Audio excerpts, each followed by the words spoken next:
doing? Welcome to the Chris Jones Show, where we're empowering today's youth for change. I'm Chris Jones, your host. Today, we're going to talk about bullying and the effects that it's having on our young people. Some of the statistics out there are 1 in 3 children will be bullied while in school. We have over 13 million that will be hurt, harmed, or humiliated. And we have 160,000 a day who would not go to school because of bullying. So today's guest from Chicago, Illinois, Keith Renfroe, Healing Institute. Keith, welcome. Thanks for having me on, Chris. Keith, we got a serious problem. Yes, we do. Our young people, and now not only are they not coming to school, but they're thinking and being devious and thinking of ways to hurt and kill each other. So what I want to ask you today is, what can be done with our young people as far as this bullying is concerned? Well, first of all, let me say I congratulate you on the subject because it doesn't get talked about a lot. Mm-hmm. But there are a couple of things that can be done. First of all, it needs to be recognized what is bullying.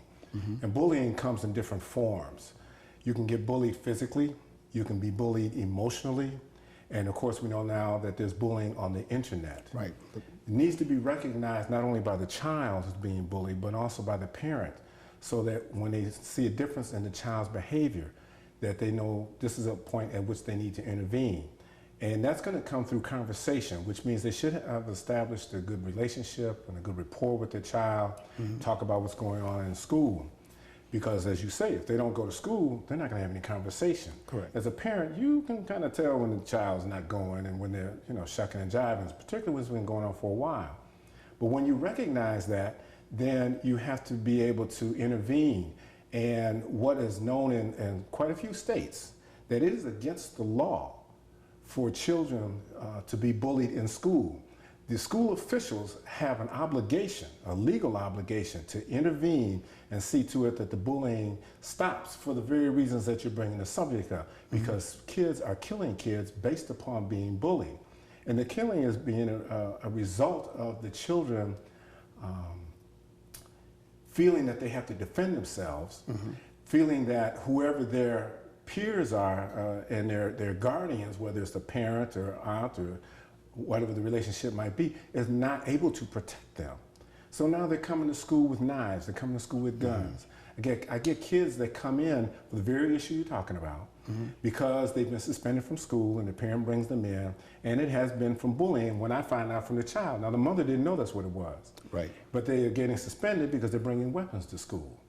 So when I talk to the child, he or she, generally it's the boys, are feeling kind of helpless. They don't know what else to do. So let me ask you a question here.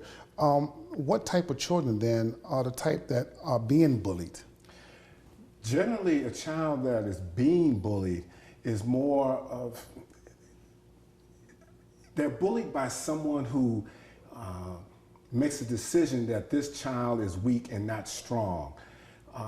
There's no particular behavior characteristics or physical characteristics, although we can come out with a few, sometimes you call them geeks. Mm-hmm. Sometimes they have different behavior characteristics about them that make the alpha male want to pick on them.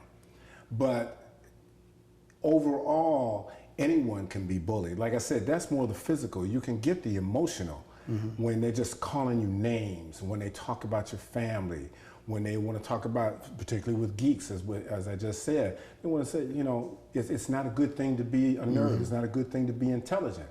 And so what you end up doing is dumbing yourself down. Females in particular do that quite a bit, so that they can be accepted. And I have a lot of kids that do that. They start off being a smart kid in the classroom, right. and then all of a sudden they are being bullied and picked on because they are smart. Then they be ostracized, and all of a sudden they don't want to be smart anymore. Now they want to be the dumb child, And we have a lot of bright kids who choose that route. So then let me ask you this question: what then the kids who want to bully? Mm-hmm. Or the bullies themselves. What type of children are those are we looking for? These are generally kids who have been bullied by someone. They have an inferiority complex about themselves. They tend to have low self-esteem in areas as it relates to other areas in their life. It may not be at school, it could be at home. It could be with another sibling. A lot of times the children that are bullying have anger issues that have not been recognized, much less resolved. So when you come across a bully, and this would be for the parent or school officials, that's the point at which you need to sit down with the child to figure out what they're angry about. Don't ask them why they're bullying, because they really don't know. But Right. you try to delve into their Emotional state. exactly why they feel angry, what is it they feel powerless about in their life, and try to rectify the situation that way. Do you find then that our young people are angry, or what are some of the reasons why they are angry? Well, like I said, they're angry because of how they're being treated at home by their peers. Some get angry because they feel like they don't fit in. I got cousins and nephews who are angry because they didn't get the $200 tennis shoes. That they want to act out in school and not do their work and everything like that. And that could be a reason. It doesn't take much. Remember, we're talking about kids. Right. Okay? But I want to kind of spin this off, if I can, just a little bit. Well, hold that right there, Keith. Look, we'll be right back. Hey, I'm Chris Jones. I want to talk today about this sagging phenomenon. Why are our young men walk around here with their pants hanging off their butt? Why? If you ask them, I've asked many, I asked hundreds, they don't even know why.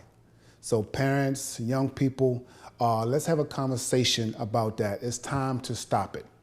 It's time to pull your pants up and be respected. People are looking at you, making faces. Employers do not want to hire you. People are looking at you like you're crazy, insane. You don't know what you're doing. You don't care about yourself. But yet our young people are asking for respect. You will not get respect with your pants hanging off your butt. I'm serious about that. I've talked to many employers across the country. They want to hire these young men. They need them. The work is out there. But they are saying if they cannot even pull their own pants up, what make you think they're going to pull them up in my workplace? Put yourself in a position if you were the employer. Would you want to hire you? Why? Why not? If you can't make the decision for yourself to carry yourself in a professional, just or respectable manner, why would anyone want to give you an opportunity for employment? Why would anyone want to tell you about opportunity for educational advancement? Why? Young men, look at me, listen to me. Pull your pants up. There's nothing cute about it. I've asked many young ladies in schools across this country, help me understand and say, it's not cute. We don't like it. We think they're trifling. We think they're nasty.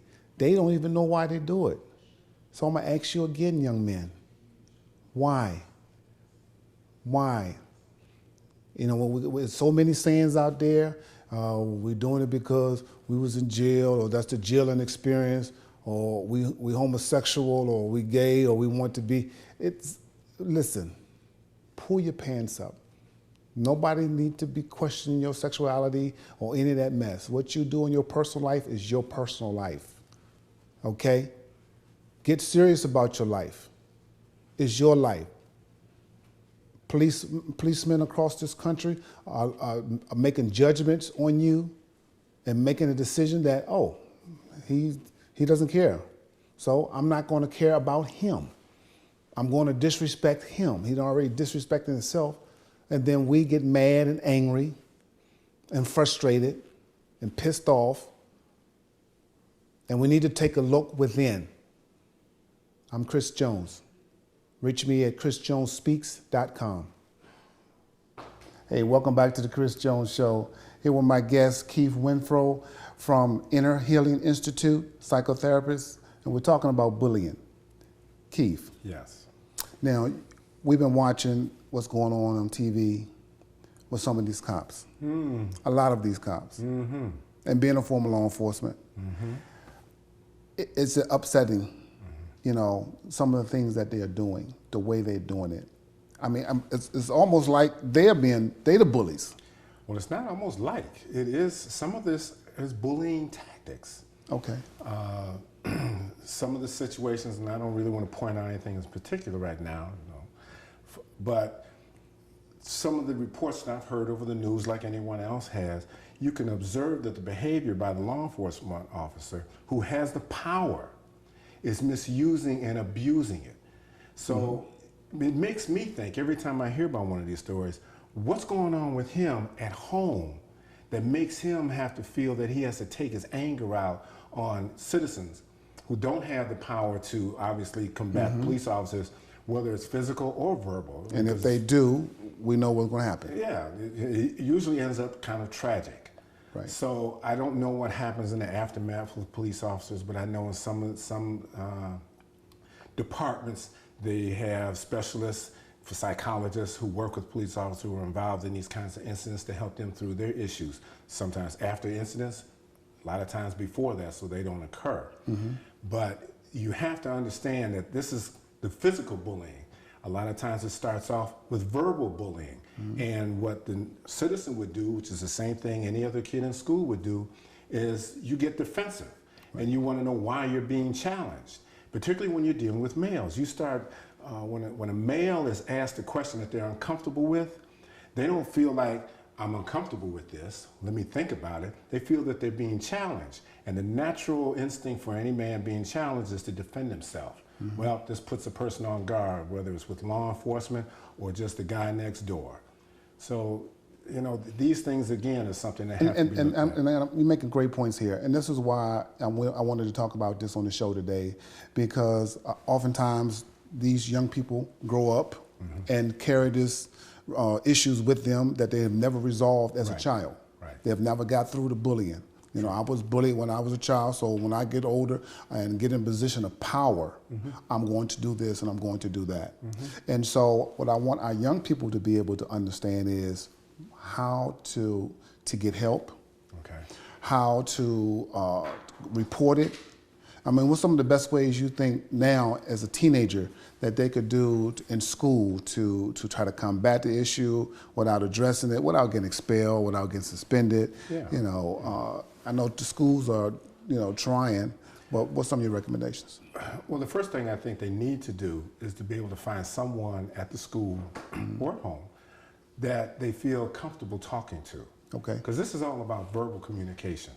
If they can find someone that they feel comfortable and they trust that will intervene or give them some advice, that would be the first step. But it's also incumbent upon the parents, and I come across this a lot, that they're not aware of what can be done in the face of being bullied. They're not aware of what the school's policy is about handling bullying, or the state's policy for the schools on how to handle bullying. Because this can be reported, and it's supposed to be. But if the mother doesn't do anything about it, nothing happens. And then, of course, we end up with the child being suspended generally.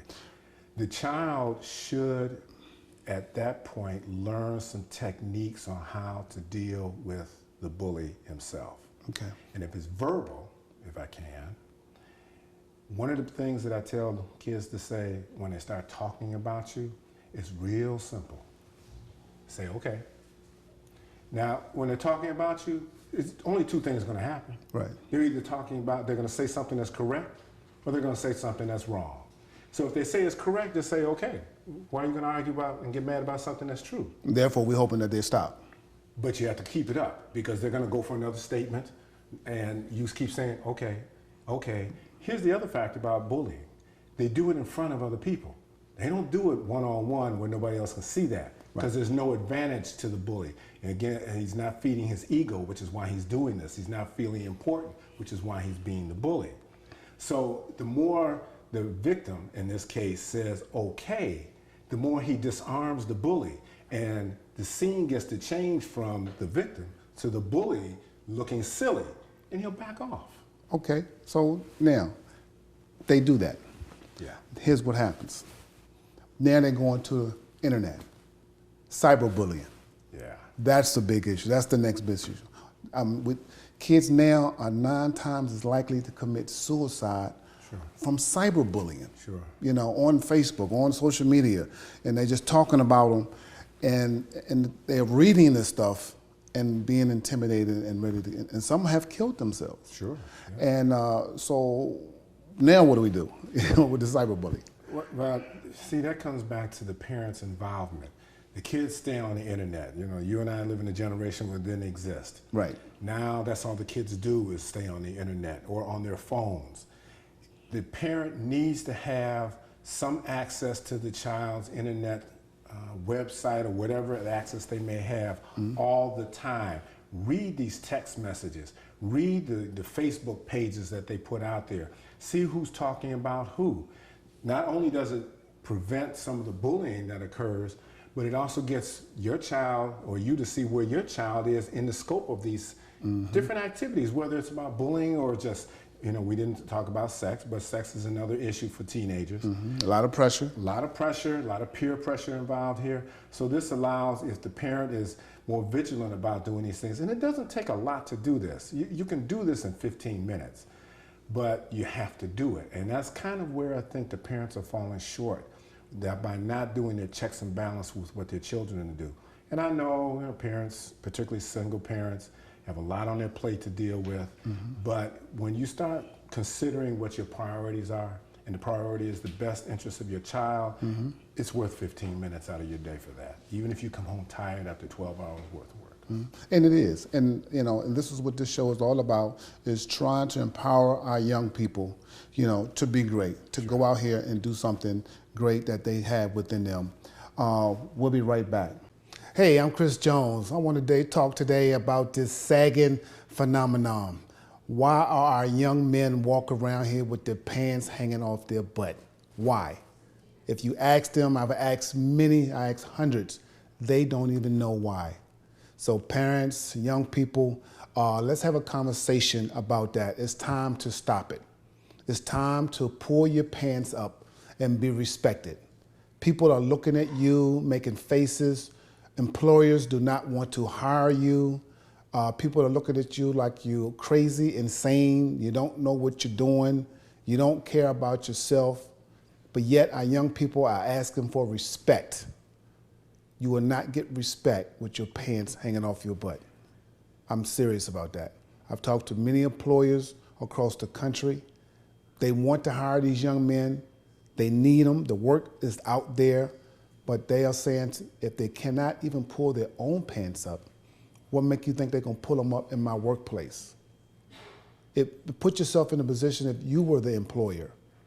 Would you want to hire you? Why? Why not?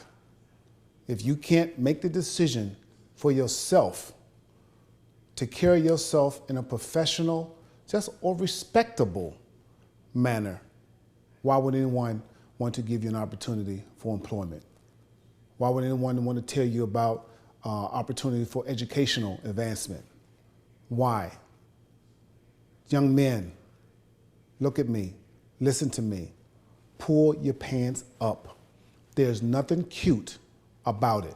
I've asked many young ladies in schools across this country, help me understand and say, it's not cute. We don't like it. We think they're trifling. We think they're nasty. They don't even know why they do it. So I'm gonna ask you again, young men, why? Why?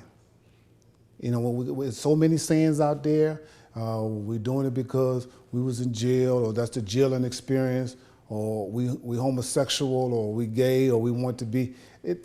Listen, pull your pants up. Nobody needs to be questioning your sexuality or any of that mess. What you do in your personal life is your personal life, okay? Get serious about your life. It's your life. Policemen across this country are making judgments on you and making a decision that, oh, he doesn't care. So I'm not going to care about him. I'm going to disrespect him. He's already disrespecting himself. And then we get mad and angry and frustrated and pissed off. And we need to take a look within. I'm Chris Jones. Back again to the Chris Jones Show, here with Keith Renfroe, Inner Healing Institute, psychotherapist.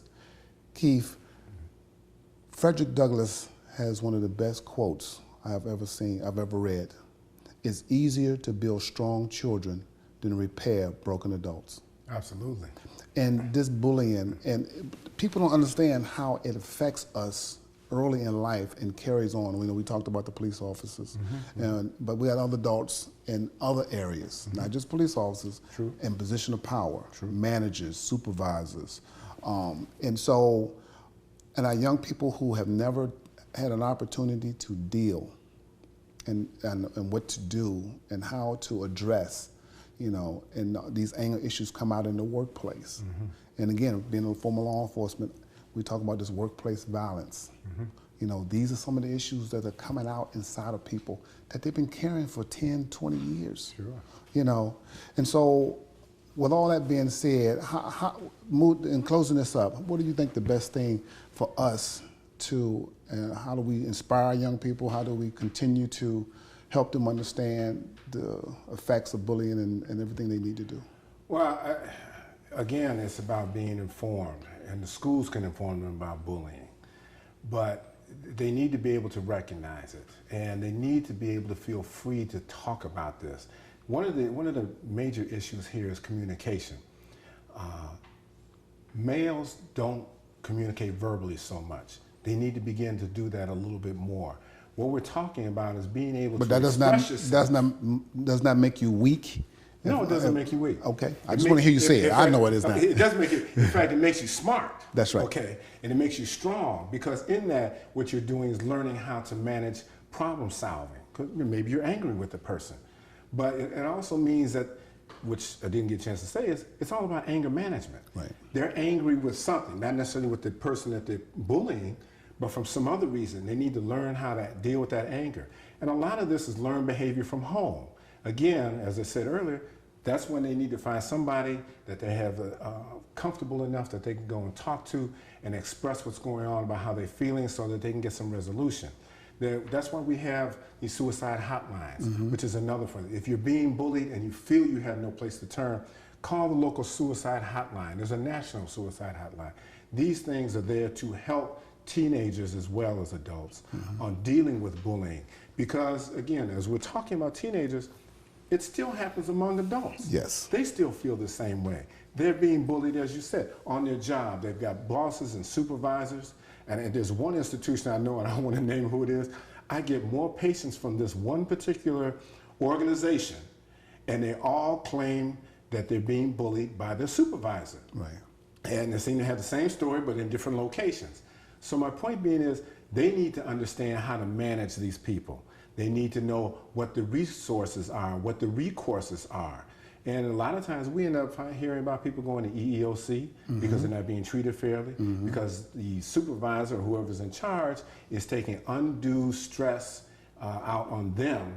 And, it just affects And people are so sensitive today, and they're getting fed up. Yeah. And I've been dealing with this for 20 years, 15 years. I'm not taking it anymore. I'm going to get a gun. I'm going to get a shotgun. I'm going to get a machine gun. I'm going to shoot up a school. I'm going to shoot up a church. I'm going to go, whatever. They're going to find a way to try to resolve the issues. Well, here's the key. They want to resolve it. Right. They just need to understand that there's a much more productive way to resolve whatever the issue may be. Keith, you've been an outstanding guest. I hope some of our audience out there have taken advantage or will take advantage of some of the advice that you've given. Again, guys, you ask for help, not because you're weak, but because you want to remain strong. I'm Chris Jones. Remember my quote, it's better to be prepared for an opportunity than to have an opportunity and not be prepared. Thank you for watching. Hey, I'm Chris Jones. I want to talk today about this sagging phenomenon. Why are our young men walk around here with their pants hanging off their butt? Why? If you ask them, I've asked many, I asked hundreds, they don't even know why. So parents, young people, let's have a conversation about that. It's time to stop it. It's time to pull your pants up and be respected. People are looking at you, making faces. Employers do not want to hire you. People are looking at you like you're crazy, insane. You don't know what you're doing. You don't care about yourself. But yet our young people are asking for respect. You will not get respect with your pants hanging off your butt. I'm serious about that. I've talked to many employers across the country. They want to hire these young men. They need them. The work is out there. But they are saying if they cannot even pull their own pants up, what make you think they're going to pull them up in my workplace? Put yourself in a position if you were the employer. Would you want to hire you? Why? Why not? If you can't make the decision for yourself to carry yourself in a professional, just or respectable manner, why would anyone want to give you an opportunity for employment? Why would anyone want to tell you about opportunity for educational advancement? Why? Young men, look at me, listen to me. Pull your pants up. There's nothing cute about it. I've asked many young ladies in schools across this country, help me understand and say, it's not cute. We don't like it. We think they're trifling. We think they're nasty. They don't even know why they do it. So I'm gonna ask you again, young men, why? Why? You know, with so many sayings out there, we're doing it because we was in jail, or that's the jailing experience, or we homosexual, or we gay, or we want to be. Listen, pull your pants up. Nobody needs to be questioning your sexuality or any of that mess. What you do in your personal life is your personal life, okay? Get serious about your life. It's your life. Policemen across this country are making judgments on you and making a decision that, oh, he doesn't care. So I'm not going to care about him. I'm going to disrespect him. He's already disrespecting himself. And then we get mad and angry and frustrated and pissed off. And we need to take a look within. I'm Chris Jones. Reach me at chrisjonesspeaks.com.